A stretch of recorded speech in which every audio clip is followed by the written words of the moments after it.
लुथरा ब्रदर्सना आज सकाळी थायलंडमध्ये ताब्यात घेण्यात आलंय।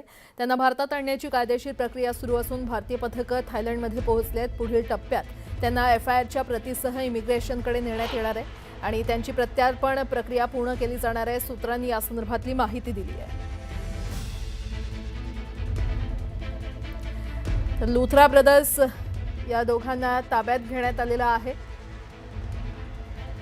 गोव्यामध्ये नाईट क्लबला जी भीषण आग लागली होती त्याचे मालक लुथरा ब्रदर्स आहेत आणि ते थायलंडला पळून गेले होते, मात्र आता त्यांना ताब्यात घेण्यात आले।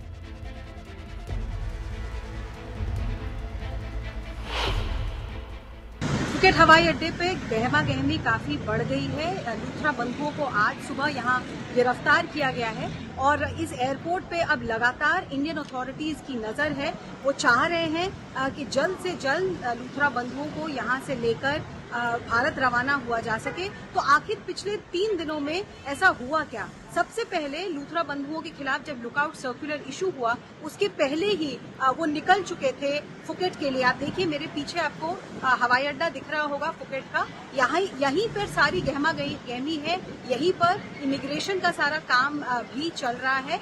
एक बार डिपोटेशन के लिए जो कागजी कार्रवाई है वो पूरी हो जाए तो लुथरा बंधुओं को लेकर इंडियन टीम पहुंचेगी दिल्ली और वहां से गोवा पुलिस उनकी कस्टडी चाहती है तो वो उनको लेकर गोवा की तरफ रवाना होगी। इनको पहले पटोंग बीच के पास एक रिसोर्ट में देखा गया, वहां डिटेंशन हुआ, लेकिन इन्होंने अपना लोकेशन बदला।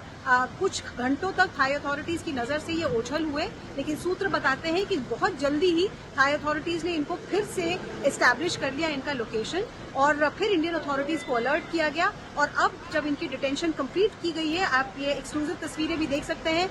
डिटेंशन के वक्त उनका पासपोर्ट लेकर वेरीफाई किया गया कि हाँ ये वही शख्स है।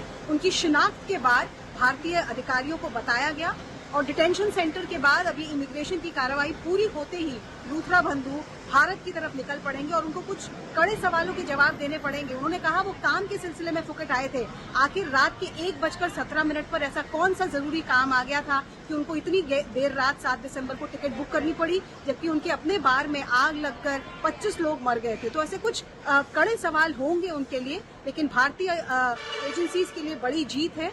थाईलैंड में लुथरा बंधुओं को डिटेन कर लिया गया है और अब उन्हें भारत लेके जाएगा। गोवा सरकारने राज्यातील सर्व नाईट क्लबची तपासणी करण्याचे आदेश दिलेले आहेत आणि आता पोलीस, पंचायत, विद्युत विभाग आणि बांधकाम विभाग यांच्या पथकांकडून सलग मागील 3 दिवसांपासून मोठ्या प्रमाणात तपासणी सुरू आहे। त्यामुळे गोव्यातील बहुतांश नाईट क्लब सध्या बंद अवस्थेत आहेत। ऐन डिसेंबर सीझनमध्ये हे चित्र पाहायला मिळत असल्याने पर्यटनावर याचा मोठा परिणाम होण्याची शक्यता वर्तवली जाते। अपुरा नाईट क्लब दुर्घटनेत 25 जणांचा मृत्यू झाल्यानंतर सरकार आता ॲक्शन मोडवर आले।